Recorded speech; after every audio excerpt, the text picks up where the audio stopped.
योग और आयुर्वेद दोनों ही मानव सभ्यता की पहली चिकित्सा पद्धति माना जाता है। प्राचीन काल से ही यानी मानव सभ्यता का जब से विकास हुआ है तभी से प्रकृति को आधार मानने वाले ये दोनों ही विज्ञान बहुत ही अच्छी तरह से फल फूल रहे हैं। योग विज्ञान में ऐसा ही एक आसन है जिसको बकासन बोलते हैं। संस्कृत के दो शब्दों से मिलकर के बकासन बना हुआ है, यानी बक का आकार अर्थात लगाए तो बक का मीन्स होता है बगुला और आसन मतलब मुद्रा, यानी कि बगुले जैसी मुद्रा बनाने को ही बकासन बोलते हैं। दूसरी नाम में इसको काकासन भी बोला जाता है, यानी कौवे जैसी आकृति बनाना, प्रोपोज बनाना।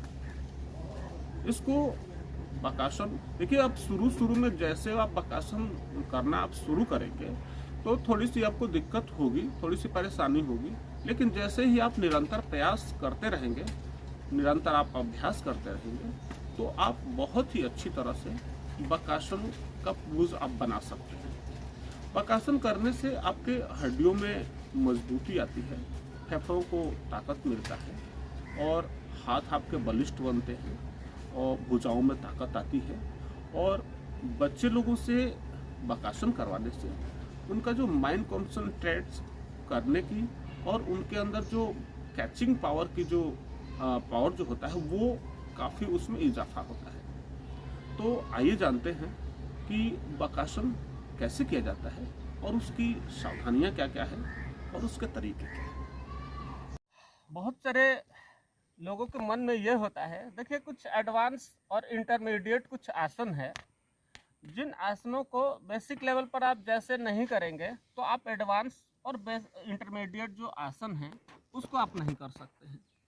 जैसे आप क के बारे में जानकारी नहीं रखेंगे तो ख के बारे में जानकारी नहीं होगा। इसलिए आप जो भी आसन करते हैं उसका बेसिक नॉलेज आपके पास होना चाहिए।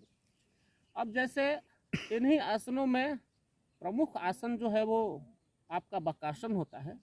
बकासन करने के लिए जो भी तरीके हैं वो मैं आपको आज बताऊंगा मैं कि बकासन कैसे किया जाता है।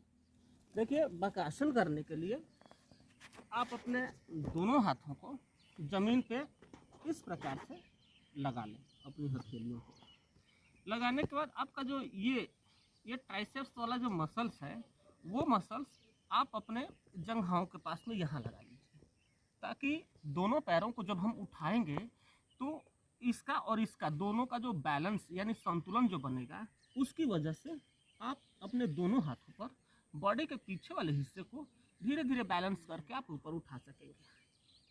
आप देखें, दोनों हाथों को नीचे टिकाएं और टिकाने के बाद धीरे धीरे धीरे धीरे करके इस प्रकार से दोनों हाथों को धीरे धीरे धीरे धीरे बेसिक तरीके से आप देख लीजिए।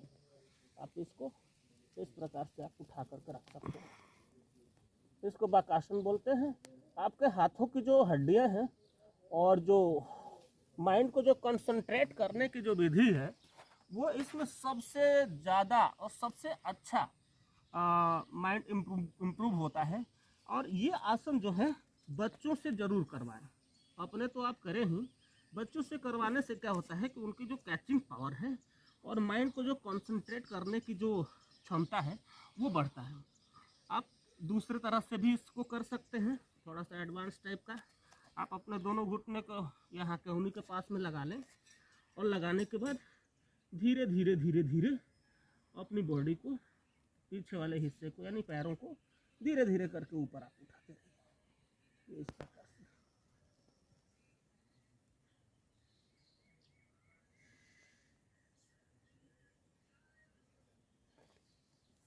तो बकासन आप हमें फॉलो करके बकासन कर सकते हैं। बकासन बहुत ही बढ़िया आसन है। बकासन को नियमित अभ्यास से आपको कंसंट्रेशन में बहुत, बॉडी को संतुलन बनाए रखने में, बैलेंस बनाने में बहुत बड़ी भूमिका निभाता है। तो बने रहिए गुरु संजय पांडे जी के साथ में, ऐसे ढेर सारे टिप्स हम आपको देते रहेंगे। सावधानियों की बात करें तो आपके कलाइयों में, आपके केहूनी में, आपके कंधे में या आपके कमर में किसी प्रकार की अगर इंजरी हो रही हो या फिर दर्द वर्द हो रहा हो तो ऐसे समय में ये वाले आसन ना करें, इससे अतिरिक्त समस्या हो सकती है, या फिर करते हैं तो नमस्कार, जय हिंद।